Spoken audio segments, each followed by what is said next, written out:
hello friends बरायबाय बड' जब info अफिशियेल YouTube चेनेलाव आसा खालामो नोंथांमोना गासैबो मोजां दङ दा फाइनाली एडमिट होबाय बेनो जाबाय नोंथांमोननि एसआइ नि थ' नोंथांमोना डाउनलड खालामनो हासिगोन बेनो जाबाय नोंथांमोननि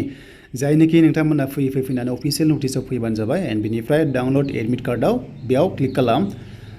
स' नोंथांमोना बेयाव क्लिक खालामनाय लोगो लोगो बेनो जाबाय नोंथांमोननि एडमिट कार्डआ जाहैबाय थ' नोंथांमोननि प्लाटुन कमान्डार दङ एन्ड बिनिफ्राय कमान्डो बेटेलियन दङ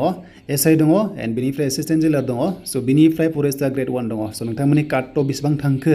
स' नोंथांमोना कमेन्ट्स खालामदो देन बिनिफ्राय काट अफआ दासिमबो बेयाव श' खालामाखै जास्ट एडमिट होदों जुदि एडमिट मोनबायब्ला स' नोंहा काट अफ थांबाय आरो नोङो एग्जाम होनो मोनसिगोन स' बेखायनो नोंथांमोननि बेयाव एप्लिकेसन नाम्बारखौ नांथारगोन बेनिफ्राय नोंनि नाम बेनिफ्राय बार्थडे होनानै केपचाखौ होनानै लगइन खालामदो एन्ड लगइन खालामबा नोंथांमोना एडमिट डाउनलड खालामनो हासिगोन दा बेयाव फरेस्टार ग्रेड 1 नि होबाय एडमिट नोंथांमोना बेसेबां मोनदोंमोन थ' नोंथांमोना नायदो अब्लानो मिथिसिगोन काट अफ बेसेबां थांखो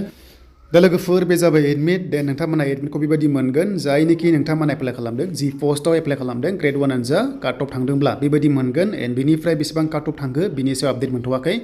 जास्ट नोंथांमोना 31 आव थांदों जानांगौ एसआइ एबिइउबि बे पस्ट एप्लाइ खालामदोंमोन एन्ड बिनिफ्राय स' नोंथांमोना जि पस्ट एप्लाइ खालामदों बेयाव ओंखारो एन्ड बिनिफ्राय दरंआव गोलैदों उदालगुरि हिसाबै एन्ड बिनिफ्राय सनितपुरावबो थानो हागौ गाव गावनि एग्जाम सेन्टारखौ नोंथांमोना 11 सेन्टार मोनदों बेयाव नायदो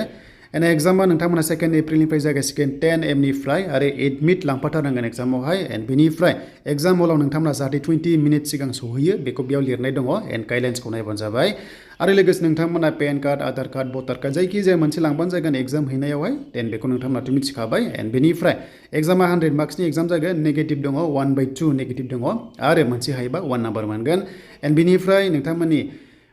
नोंथांमोननिया जाहैबाय ब्लेक पेनजों लिरोबा मोजां जागोन ब्लेक पेनजों लिरबानो जाबाय बेनिफ्राय एन्सारा जाहैबाय एबिसिडि थागोन पार्टनि थागोन थ' बेनिफ्राय नोंथांमोनाथ' मिथिखायो बेखौ एडमिट डाउनलड खालामदो दा एडमिटआ रिलिज जाजोब्बाय फरेस्टार ग्रेड 1 आनो जा एसआइ एबिइउआनो जा आरो बर'जों एग्जाम लिरनो मोनगोन नोंथांमोना बेयाव मोनखादों स' बेनिमोन लोगोफोर आरो लोगोसे नोंथांमोनाहाय जाहाथे एग्जाम सेन्टाराव मोजां थाङो आरो एग्जामखौ जाहाथे नोंथांमोना मोजाङै होयो स' गासैनिसिमबो अल द बेस्ट थाबाय बड' जब इनफो इउटुब चेनेलनिफ्राय आरो काट अफ थांनायफोरा मोजां लिरदो एन्ड बिनिफ्राय बेयाव पास जायोबा नोंथांमोनखौहाय थाबायनो लागोन आरो बिनिफ्राय लास्टआव बाइबल लागोन 1/2 थ' नोंथांमोनखौहाय लानाय जागोन